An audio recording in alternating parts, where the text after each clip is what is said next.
partner passed away. Or she's still here. Fine. But that part of the relationship has changed and it's not coming back.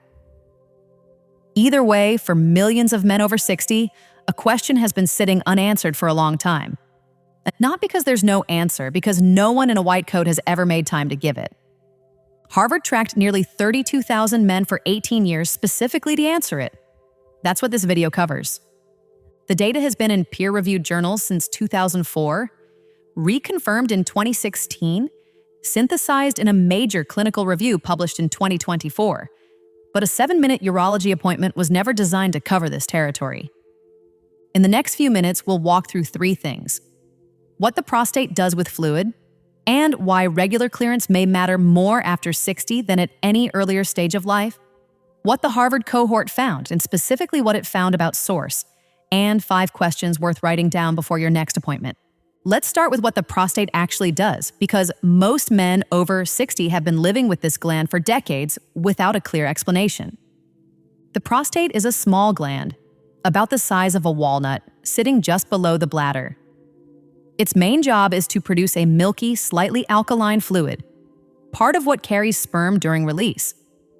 That fluid is constantly being manufactured, constantly stored, and in a healthy system, regularly cleared. What happens when regular clearance slows, now for weeks, months, consistently over years? Researchers call this the stagnation hypothesis.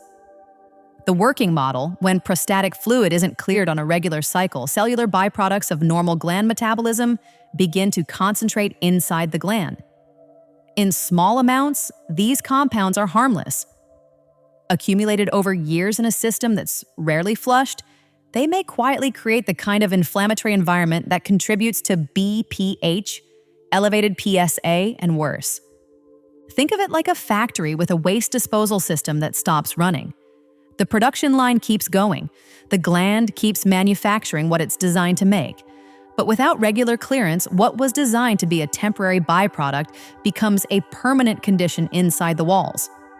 The factory still operates, but the internal chemistry shifts, slowly, over years, towards something it was never built to sustain. That's the hypothesis. The question the Harvard researchers wanted to answer was whether the data across tens of thousands of men tracked for nearly 2 decades would support it. In 2004, the Journal of the American Medical Association published a landmark study from researchers at Harvard and the National Cancer Institute. They followed 29,342 men, ages 46 to 81, tracking monthly release frequency over 8 years. They tracked who developed prostate cancer. The result, men who reported higher monthly frequency showed meaningfully lower prostate cancer risk. The protective signal was strongest in men over 50. The same cohort was reanalyzed in 2016 with 18 years of follow-up and nearly 32,000 participants.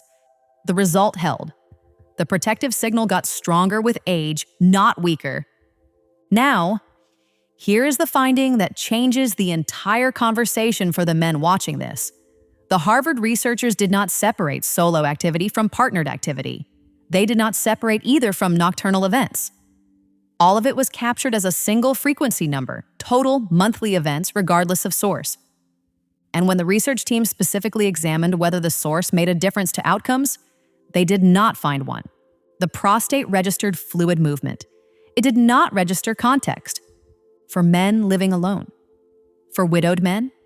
For men whose partners have passed, or whose marriages have changed in this specific way. This is not a minor footnote in a 20-year-old study. It is the central methodological finding of the most rigorous longitudinal prostate cohort ever conducted. Your prostate does not keep score of who was in the room.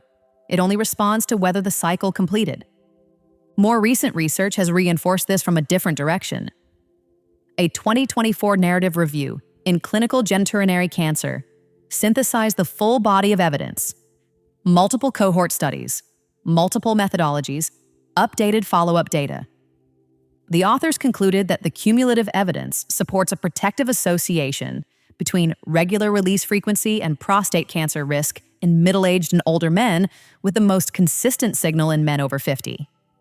But because this information should be presented honestly, There is one study that appears to point a different direction. A 2009 case control study from the University of Nottingham found that men who were highly active in their 20s and 30s had modestly elevated prostate cancer risk later. That is not a contradiction. The 2024 review's interpretation, the relationship appears to shift across the lifespan. What the evidence does not support in early adulthood may matter very differently after 50. The protective signal is strongest where you are right now, after 60. The research is pointing in one consistent direction for men at this stage. The question is what to do with it practically. A finding that has been sitting in JAMA since 2004 and that most men over 60 have never heard clearly explained is worth more than another 7-minute appointment where nobody brings it up. If this video is landing usefully, take a second to hype it. 3 free hypes per week. It gets this in front of other men who are searching for this at 2 in the morning and finding nothing they trust. Coming up, the 5 questions to bring to your urologist, including the one about PSA timing that almost no man knows to ask. 5 questions to bring to your next urology appointment. Write these down. A man who walks in with a list written on paper walks out with better information than the man who doesn't. Question 1. Should my release frequency be considered when interpreting my PSA reading? This is the most immediately practical question on the list. Release can temporarily elevate PSA for up to 72 hours afterward. If your result came back slightly elevated and your last event was the morning of the test, that number means something different than if your last event was 3 weeks prior. Most labs do not ask about timing. Your urologist can interpret the result more accurately when they know, and asking the question signals that you've done your research, which changes the quality of every conversation that follows. Question 2. Given my BPH symptoms and history, is regular frequency beneficial, neutral, or something I should avoid? This invites your doctor to engage directly with the clinical evidence rather than defaulting to what the appointment schedule allows. The Harvard data suggests benefit. A 2023 case control study found that men combining low frequency with moderate urinary symptoms may carry the highest risk profile of all. Your urologist's answer will depend on your specific anatomy and medications, but getting them to take a position on record based on your file is the point. Question 3. Does the clinical evidence distinguish between solo and partnered activity for prostate outcomes? Based on the Harvard methodology, the answer appears to be no. The source does not appear to alter the biological outcome, but that answer carries different weight when it comes from your own urologist, in a clinical setting, after a real examination of your history, than from any other source. For widowed men, for men living alone, for men whose marriages have changed in this specific way. This is the question that closes a private file many have been carrying for years. It deserves to be asked out loud, in a medical setting, and answered on the record. Question 4. Since starting tamsulosin, or finasteride, I've noticed changes in what I experience. Is that related to the medication? Some alpha blockers, tamsulosin in particular, can cause retrograde release, where fluid travels backward into the bladder rather than forward. It is not dangerous. It is also almost never explained at the point of prescription. If something changed in your experience since starting a prostate medication, that change has a name and a mechanism your urologist knows well. Most men are simply never told unless they ask directly. This question tells your doctor exactly what you've noticed, which is the only way they can confirm or rule it out. Question 5. Given my age, cardiovascular health, and current medications, what frequency would you consider appropriate for prostate maintenance? For me specifically. This is the question that moves the answer from population data to your situation. The 21 per month figure from the Harvard cohort is an observational average, not a clinical prescription, not a number anyone should pressure themselves toward. Your individual answer depends on blood pressure, cardiac history, mobility, and medication interactions that only a physician reviewing your full file can weigh. Asking the question is what converts a research finding into something that actually belongs to your life. Before you take this list to your appointment, 3 things to keep in mind. Do not treat the 21 per month figure as a target or prescription. Forcing frequency creates stress that the research does not support, and stress has its own physiological effects on the prostate. Do not stop or adjust any prostate medication based on this video.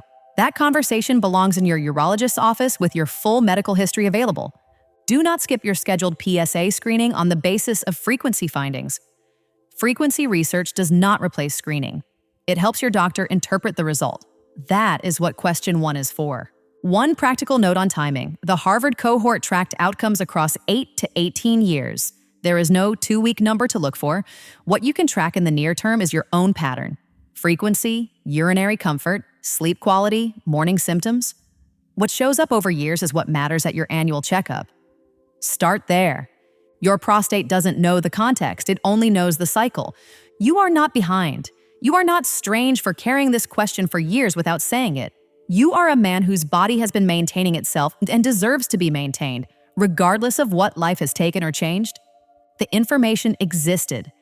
No one made time to deliver it to you properly. That changes with the questions you bring to your next visit. If this gave you something useful, hype it. The next video examines saw palmetto, what the clinical evidence actually shows where it falls short, and the one question to ask your urologist before adding it to your routine. That's coming up next. This video is for general education only and does not replace medical advice from a licensed physician who knows your full medical history.